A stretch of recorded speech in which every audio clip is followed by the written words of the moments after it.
I should have known something was off the moment Mom set the table for dinner with her good china, the kind that only came out on Christmas or when we had guests who needed impressing. Dad was wearing a tie, which was another red flag. He always said ties were choking hazards and only wore one when he absolutely had to. So, when we all sat down and Mom started doling out roast beef like it was a celebration, I couldn't help but ask, "What's the occasion?" Dad cleared his throat. "Clara, we have some exciting news." Exciting turned out to be the understatement of the year. By the time they were done talking, I could barely breathe. They had arranged a marriage for me. A marriage in 2025. It's not just any arrangement, Mom chirped, as if that made it better. Victor is an incredibly successful man. He's powerful, wealthy, and exactly the kind of partner you need. The kind of partner they needed, more like. Victor was a businessman who could save our family's floundering finances, and I was their bargaining chip. "You can't be serious," I said, looking between them. "You're trying to marry me off to someone I've never even met?" "You'll meet him at the engagement dinner," Dad said matter-of-factly, like that was supposed to calm me down. "Absolutely not," I said, pushing my chair back. My voice shook, but I meant every word. "I'm not marrying someone just because you made a deal behind my back." Mom's face fell, her disappointment as loud as if she'd screamed. "Clara, don't be dramatic. We're trying to save this family. Do you have any idea how much trouble we're in?" "No," I snapped, "because you didn't tell me. You just decided to sell me off like some pawn in a chess game." "Enough," Dad barked, his voice sharp. "This is not up for debate. We're doing this for the good of the family." "Your family!" I shot back. "What about me? What about what I want?" "You're being selfish," Mom cut in, her tone icy. "We've worked so hard to give you and Lily everything, and this is how you repay us, by refusing to help when we need you the most?" I couldn't believe what I was hearing. "You're asking me to marry a stranger," I said, trying to keep my voice steady. "Someone who, by the way, sounds terrifying. Do you even know anything about him?" Mom and Dad exchanged a look, but before they could answer, Lily chimed in from her corner of the table. "I'm sure he's not that bad," she said, her voice sweet and soothing. "I mean, he's obviously successful, and he'll take care of you." I stared at her, stunned. "You're okay with this?" Lily shrugged, offering me a pitying smile. "I'm just saying it's not the worst thing in the world, Clara. Maybe it could work out." Her words stung more than I cared to admit. Of all people, I thought Lily would be on my side. But as I looked at her, I realized she wasn't as neutral as she pretended to be. The argument stretched late into the night. Every time I said no, they found another reason why I should say yes. "You're not thinking about the bigger picture," Dad said. "Victor will give you a life of luxury," Mom added. "Maybe it's time you stop being so difficult," Lily murmured. By the end, I was exhausted, physically, emotionally, completely drained. But I knew one thing for certain: I wasn't going to give in. "I'm not doing it," I said, standing up from the table. "I'm not marrying Victor, and I'm not going to be part of this family if this is how little you think of me." "If you don't, there's no place for you in this family anymore," Dad said grimly. "Really? You're throwing me out?" I asked. "You're making a huge mistake," Mom hissed, her calm mask finally slipping. "No," I said firmly. "You are."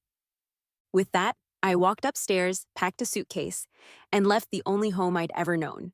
For a while, I tried not to think about them. I focused on surviving, on building some semblance of a life for myself in my tiny studio apartment. But the betrayal never left me. It lingered, a dull ache in the back of my mind, especially when I thought about Lily.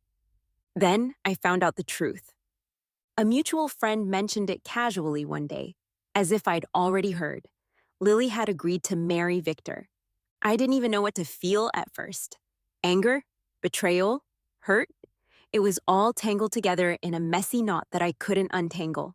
The worst part was hearing how proud my parents were of her, how they called her the good daughter, praised her for stepping up when I wouldn't. They had replaced me like I was nothing. For weeks, I replayed the events in my head, wondering if I could have done something differently. But deep down, I knew the truth. It wasn't my fault. They had made their choice. And now, I had to make mine. I didn't know what the future held, but one thing was clear. I was done being the forgotten one. Starting over is never glamorous. My new apartment, if you could call it that, was a tiny, damp studio on the outskirts of a nearby town. The walls were cracked, the pipes rattled whenever I turned on the tap, and the single window overlooked a dumpster. But it was mine. For the first time in my life, I had my own space, free from judgment or expectations. The first few weeks were rough, money was tight, and every expense felt like a small crisis. I found a job at a diner, working long shifts as a server, smiling through exhaustion and aching feet. The customers barely looked at me, and the tips weren't enough to cover anything more than rent and instant noodles. I didn't mind the hard work, but the loneliness was harder to shake. Nights were the worst. After a shift, I'd come home to the silence of my empty apartment, replaying my parents' harsh words and Lily's betrayal. Their voices echoed in my mind. You're selfish. You're ungrateful. You're not the good daughter. Sometimes, I wondered if they were right. Maybe I was selfish for walking away. Maybe I should have stayed and sacrificed myself for their sake. But deep down, I knew the truth. I couldn't have stayed, not without losing myself completely. One night, after yet another exhausting shift, I decided to unpack the last box I'd brought with me. Most of it was old clothes and random knickknacks I hadn't had the heart to throw away. At the very bottom of the box, though, was something I hadn't expected to find: my grandmother's recipe book. The sight of it stopped me in my tracks. It was worn and faded, the corners of the pages curling from years of use.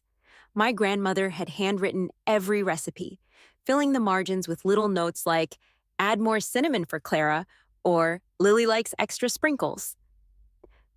I sat down on the floor, flipping through the pages. Memories came rushing back, standing on a step stool in her kitchen, covered in flour, while she taught me how to knead dough. Her laughter warm and full as she let me lick the spoon after we made cookie batter. For the first time in weeks, I felt a spark of comfort. It was small, but it was enough to remind me of who I was before everything fell apart. The next morning, I decided to bake. It felt strange at first, pulling out the old measuring cups and mixing bowls I'd brought with me.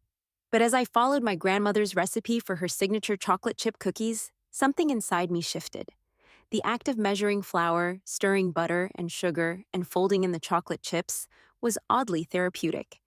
When the cookies came out of the oven, the smell filled my tiny apartment, wrapping me in a sense of warmth I hadn't felt in a long time. I tried one, and it was like being transported back to her kitchen.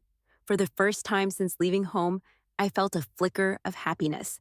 I didn't know what to do with the rest of the batch. I couldn't possibly eat them all, so I decided to share them. I knocked on my neighbor's door, a middle-aged woman named Mrs. Patel, and offered her a plate. She took one bite and lit up. "These are incredible," she said, immediately grabbing another. "Where did you learn to bake like this?" I shrugged, smiling for what felt like the first time in ages. "My grandmother taught me." Word spread quickly. By the end of the day, 2 more neighbors had stopped by, asking if I had any cookies left.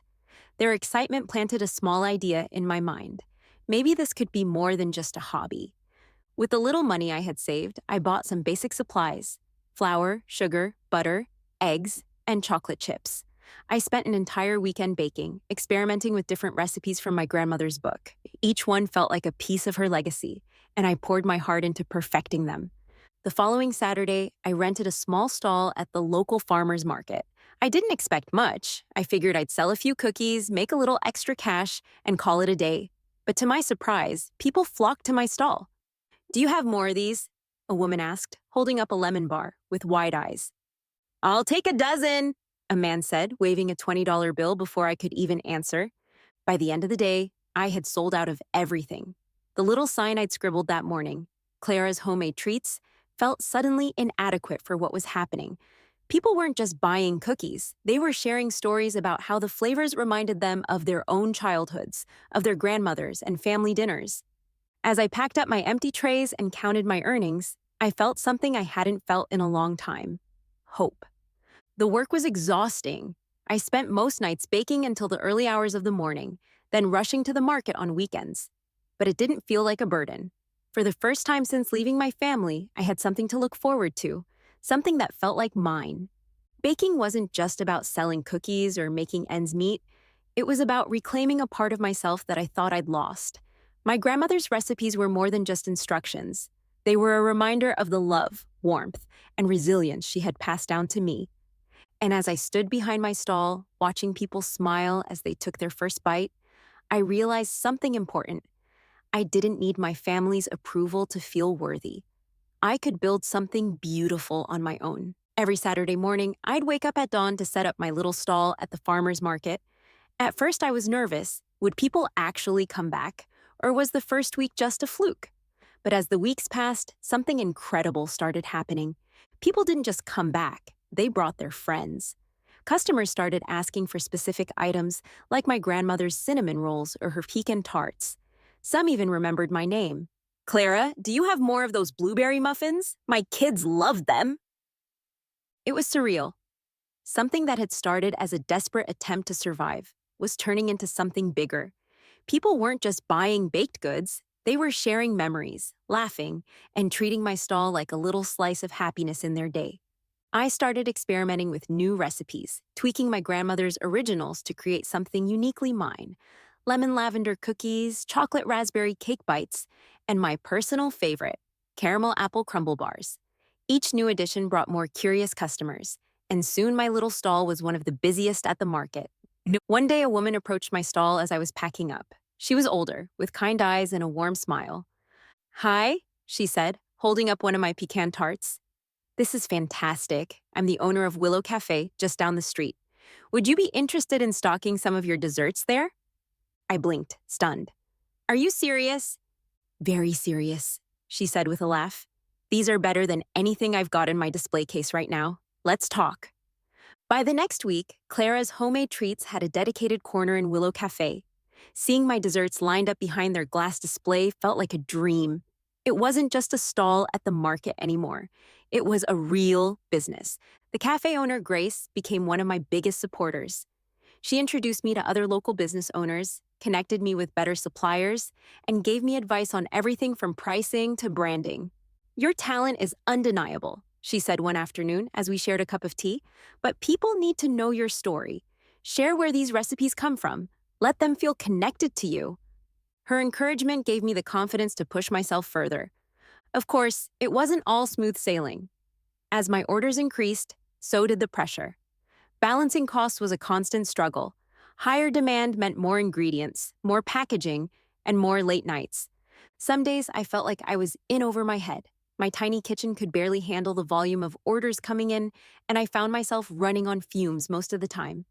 There were moments of self-doubt, too. What if I couldn't keep up? What if I let people down?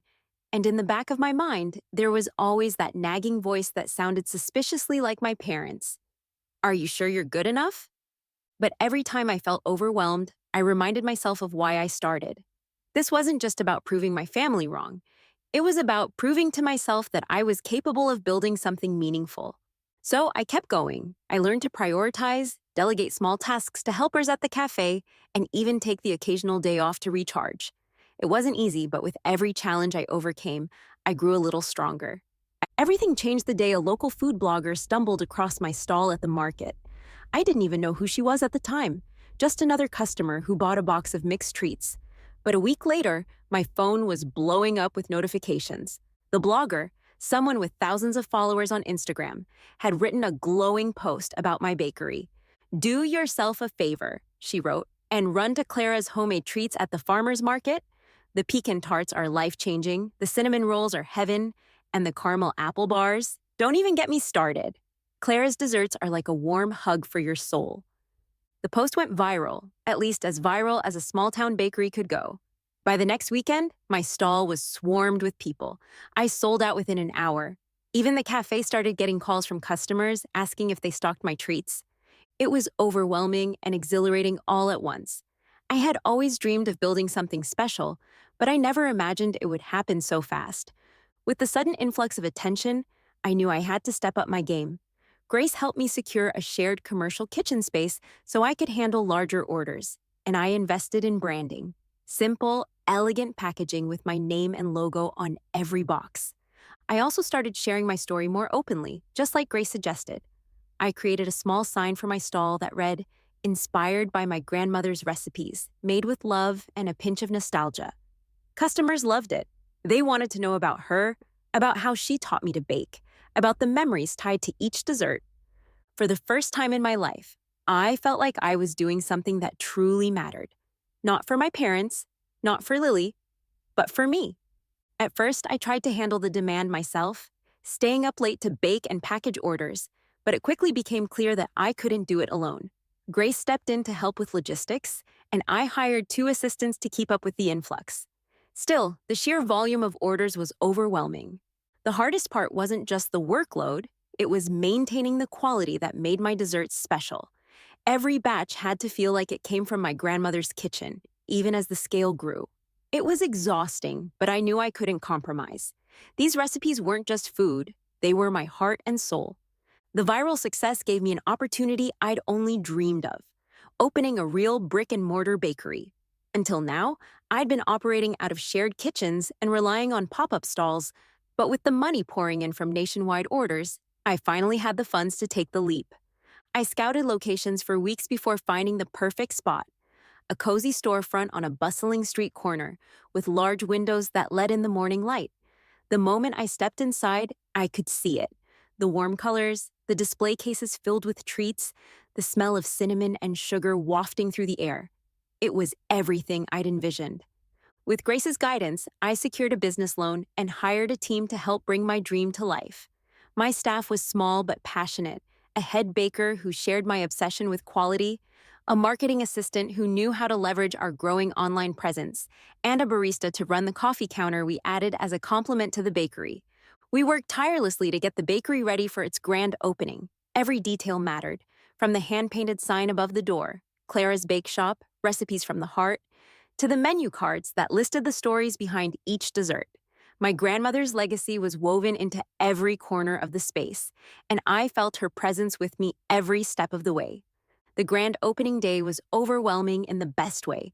The line stretched down the block, filled with locals, loyal customers, and even a few out-of-towners who'd seen the viral post. I could barely keep up as people poured in, snapping photos and sharing their excitement on social media. I made sure to spend time at the counter, chatting with customers and sharing the story of my journey. When I saw a little girl biting into one of my chocolate chip cookies and smiling ear to ear, I thought, this is what it's all been for. The bakery quickly became a community hub. Families came for Saturday morning pastries, friends gathered over coffee and cake, and regulars stopped by just to say hello. It wasn't just a business, it was a home, not just for me, but for everyone who walked through the door. Running the bakery wasn't just about making desserts, it was about stepping into a role I'd never thought I could fill. For the first time in my life, I felt like a leader. I learned how to delegate responsibilities, trusting my team to handle the day-to-day operations, while I focused on the bigger picture. It wasn't always easy. There were days when I doubted myself, when a batch of cookies burned or a supplier fell through, and I wondered if I was in over my head. But every challenge was a lesson, and each small victory gave me the confidence to keep going. I also started to embrace my voice. At first, I hesitated to share my story publicly. I worried it might seem self-indulgent or unnecessary. But the more I opened up about my journey, the more people connected with it. Customers would tell me how my story inspired them to pursue their own dreams or how my desserts reminded them of their own grandmothers. It was humbling and deeply fulfilling. For the first time, I felt like I was living a life that was truly mine, not one dictated by my family's expectations or someone else's plans. Back home, things weren't going so well for my family. I didn't go out of my way to check on them, but news travels fast in small towns, and word of their troubles reached me through mutual acquaintances. Victor's true nature had finally surfaced. The charming, powerful businessman my parents had pinned their hopes on turned out to be controlling and cruel. Lily's once perfect marriage was falling apart, and whispers of Victor's unethical business practices were spreading. The family business, already shaky before Victor entered the picture, was now on the verge of collapse. Victor's shady deals had alienated clients, and my parents, desperate to salvage their reputation, were struggling to keep things afloat. I'd be lying if I said I didn't feel a twinge of vindication when I heard about their troubles, but mostly I felt nothing. Their lives, their choices, they weren't my concern anymore. Still, I couldn't help but wonder if they ever thought about me. Did they regret pushing me out? Did they wish they'd chosen a different path? It didn't matter. I was no longer the forgotten daughter trying to prove her worth. I had built a life of my own, one that didn't depend on their approval. By the end of the year, Clara's Bake Shop had become more than just a bakery. It was a symbol of resilience, a testament to what could happen when you refused to give up. People came from miles around to try the desserts they'd seen online, and every review, every smiling face, reminded me of how far I'd come. I wasn't just surviving anymore, I was thriving. And no matter what happened next, I knew one thing for sure. I had finally found my place in the world, and it was a place I'd built with my own two hands. I didn't expect to hear about Victor again, but life has a funny way of keeping things connected. News of his downfall started trickling in like whispers carried on the wind. At first, it was just gossip. Clients pulling out of deals, disgruntled employees airing grievances. But then the whispers turned into headlines. Victor Lang, accused of fraud in major business scandal. Apparently, Victor had been cooking the books for years, creating the illusion of success while funneling money into offshore accounts. When the authorities caught on, it wasn't just a minor hiccup. It was a full-blown scandal that exposed everything. His shady business practices, his connections to illegal ventures, and his mistreatment of employees. And then, there were the personal stories. Former associates started coming forward, describing Victor as a manipulative tyrant who thrived on control and intimidation. It didn't take long for the media to dig deeper, uncovering the cracks in his supposedly perfect marriage to Lily. The stories broke my heart and infuriated me at the same time. Lily had built her life around Victor, and now it was crumbling under the weight of his lies and cruelty. Publicly, she tried to maintain the image of a dutiful wife, but the truth was harder to hide. Victor's abuse wasn't just emotional, it was physical. It wasn't long before photos surfaced of Lily looking gaunt and bruised, her usual polished facade replaced by something raw and vulnerable. I didn't know how to feel. On one hand, this was the life she chose, the life she pushed me out of to secure for herself. On the other, no one deserved what Victor had done to her. As Victor's empire collapsed, the ripple effects hit my parents hard. Their desperate gamble to align with Victor had finally backfired. The family business, which had been barely holding on before, was now on the brink of bankruptcy. Victor's shady dealings had scared off clients, leaving my parents with a failing company, a mountain of debt, and no way to recover. The house I'd grown up in, the house I'd been forced to leave, was put on the market. My parents, once so proud of their image, were now the subject of hushed whispers at the very events they used to host. Their social circle shrank to almost nothing, as old friends turned their backs on them to avoid being dragged into the mess. I heard all of this secondhand, of course.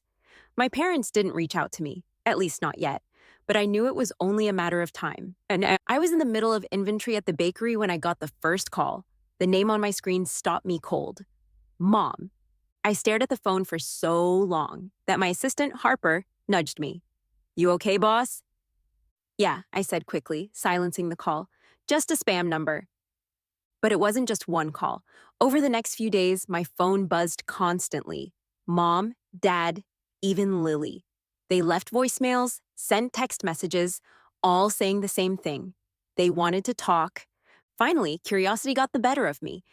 I opened one of Lily's messages. "Clara, please call me. I need to explain. We're in trouble, and I don't know what to do. Please. I'm sorry for everything." I didn't reply, not because I didn't feel anything, but because I didn't know what to feel.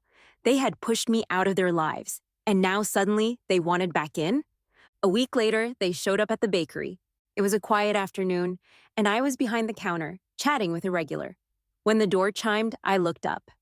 And there they were, my parents and Lily, standing awkwardly at the entrance like they didn't recognize me. "Clara," Mom said, her voice trembling. I didn't invite them in, but they stepped closer anyway, their eyes darting around the bakery. "This place is beautiful," Lily said softly, her voice barely above a whisper. I folded my arms. "What do you want?" Mom flinched, and Dad cleared his throat, trying to look composed but failing miserably. "We're here to apologize," he said. We were wrong, Clara. About everything? For a moment, I couldn't speak. The words I'd longed to hear for years were finally being said, but they didn't feel like I thought they would. Instead of relief, I felt a strange, hollow ache. They spilled everything: the financial troubles, Victor's betrayal, the shame they felt for pushing me away.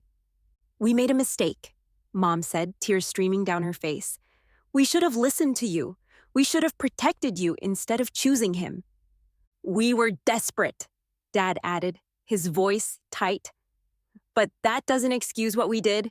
Clara, we're sorry." Even Lily, who had been silent until now, looked at me with red-rimmed eyes. "I thought I was doing the right thing," she whispered. "I thought Victor was going to save us, but all I did was ruin everything, and I hurt you. I'm so, so sorry." Her words were raw, but they didn't heal the wounds they'd caused. I took a deep breath, letting the silence stretch between us. "You didn't just hurt me," I said finally. "You abandoned me. You chose him over me. You called me selfish when I stood up for myself. And now, because everything fell apart, you want me back in your lives?" Mom sobbed quietly, and Dad looked away, unable to meet my gaze. "I don't owe you anything," I continued, my voice steady. "You made your choice. Now you get to live with it." They tried to argue, to plead, but I shook my head. "I built this life without you," I said, gesturing around the bakery. "I found my strength without you. I don't need you anymore, and honestly, I don't think I ever did." Dad flinched at my tone, but Lily spoke up first. "We need your help, Clara," she said, her voice quiet but urgent. "The business is failing. Victor ruined everything, and we don't have anyone else to turn to." Her words hung in the air like a plea, but I just stared at them, my expression unreadable. "So now you need me," I said slowly. "You threw me out, told me I was selfish, replaced me with Lily. And now suddenly, I'm the one who's supposed to save you?" "Clara, please," Dad said, leaning forward. "We know we made mistakes. Terrible ones. But we're family. Can't we move past this?" "Family?" I repeated, my voice sharp. "You don't get to use that word after what you did to me. You didn't treat me like family when you forced me out of my own home. You didn't treat me like family when you sided with Lily, when you let her take everything that should have been mine." Mom started crying, but I pressed on. "And let's not forget what Lily did. I know, by the way," I said, turning to my sister. Her head snapped up, her face pale. "I know you manipulated them. I know you lied and schemed to make them turn against me." "Clara, that's not fair," she began, but I cut her off. "Not fair?" I laughed bitterly. "What wasn't fair was being branded as the problem while you played the perfect daughter. What wasn't fair was you sitting back and letting them destroy me, all so you could play house with Victor. And look where that got you." Lily looked like she wanted to sink into the floor, but I wasn't done. "You knew what you were doing, Lily. Don't act like you're innocent." Lily's composure crumbled under the weight of my words. She started crying, her hands trembling as she clutched her napkin. "Fine," she snapped, her voice breaking. "Yes, I manipulated them. I told them you weren't reliable, that you'd never agree to the marriage, that it would be better if I took your place." The confession hung in the air, heavy and suffocating. Mom gasped, covering her mouth, while Dad just stared at Lily, his face pale. "I didn't mean to hurt you," Lily continued, her voice shaking. "I was scared. I thought if I didn't do it, I'd lose everything. I didn't want them to hate me." I let out a bitter laugh. "And what about me, Lily? Did it ever cross your mind what you were doing to me? Or was I just collateral damage in your quest to be the golden child?" "I didn't think it would be this bad," she whispered, tears streaming down her face. "I'm sorry, Clara. I really am." For a moment, the table fell silent. I looked at my family, my parents who had abandoned me, and my sister who had betrayed me, and felt a strange sense of calm. I had spent so many years carrying the pain they caused me, but now, it wasn't mine to carry anymore. It was theirs. "You want my forgiveness?" I said finally, my voice steady. "You want me to swoop in and save you, to fix the mess you made. But here's the thing. I don't owe you anything. Not forgiveness, not help, not anything. Mom sobbed quietly, but I didn't falter. You made your choice when you threw me out. You decided Lily was the good daughter and I was the selfish one. And now you want me to bail you out because the person you chose turned out to be a disaster. Clara, please, Dad said, his voice cracking. We're begging you. We'll do anything. I shook my head. You don't get it, do you? I built this life without you. I found my strength without you. And I'm not about to let you drag me back into your mess. I stood up, grabbing my coat. This is the last time we're having this conversation. You can blame Victor, you can blame Lily, you can even blame me if it makes you feel better. But don't expect me to fix what you broke. As I walked away, Lily called out after me, her voice desperate. Clara, wait, please, I'm sorry. I stopped at the door, glancing back over my shoulder. I hope you are, I said softly, but that doesn't change anything. And with that, I left. For the first time in years, I felt free. After walking out, I felt a strange mix of emotions, relief, sadness, even a hint of guilt. But mostly, I felt free. For the first time in years, I wasn't weighed down by the need for my family's approval. My life was my own, and I intended to make the most of it. I threw myself into my bakery, determined to take it to the next level. The viral buzz surrounding my business had given me a solid foundation, but I knew I couldn't rely on fleeting attention. I wanted Clara's Bake Shop to become a household name, something enduring that would outlast any trend. I opened a second location in a neighboring city, then a third in a bustling downtown district. Each new bakery carried the same warmth and charm as the original, with cozy seating, handwritten menu boards, and the smell of fresh-baked cookies wafting through the air.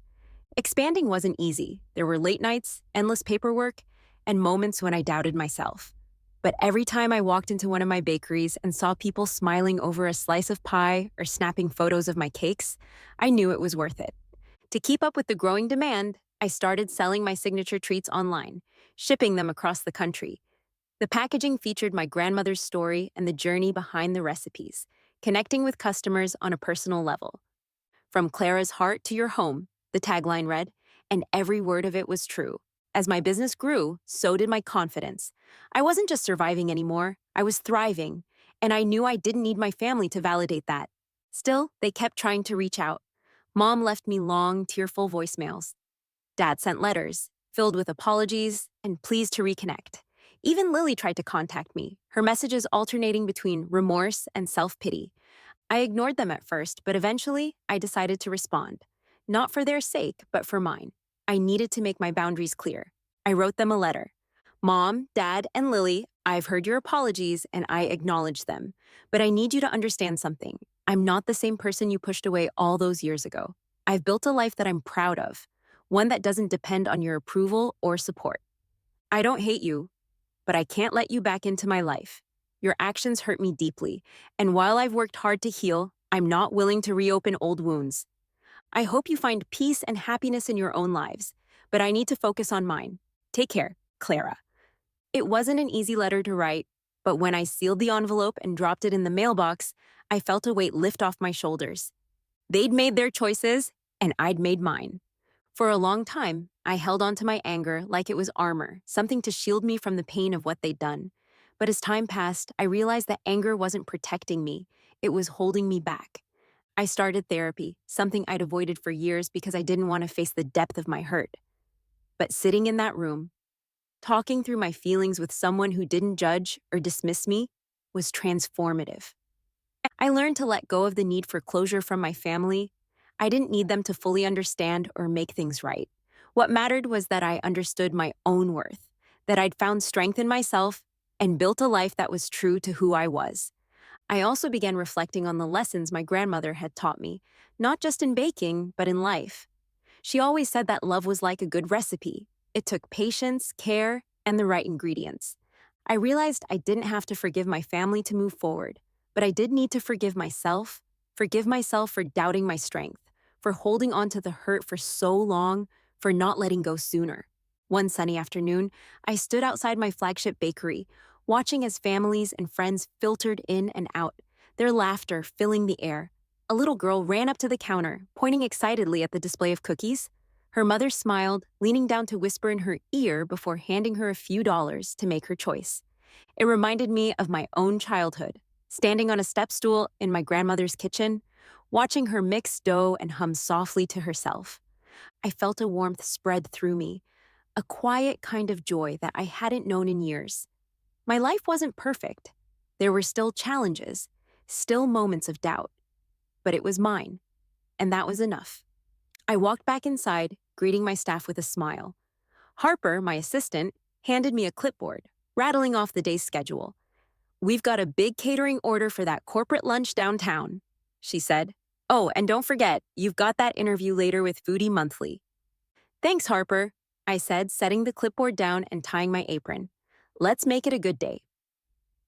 As I rolled up my sleeves and got to work, I couldn't help but think about how far I'd come. From that tiny market stall to this, 3 locations, nationwide shipping, and a brand that celebrated my grandmother's legacy. But more than that, I'd found myself. I'd learned that my worth wasn't tied to anyone else's approval, that I was stronger than I'd ever given myself credit for. Standing there surrounded by the life I'd built, I felt a quiet kind of peace. And for the first time in years, I didn't feel like I had anything to prove.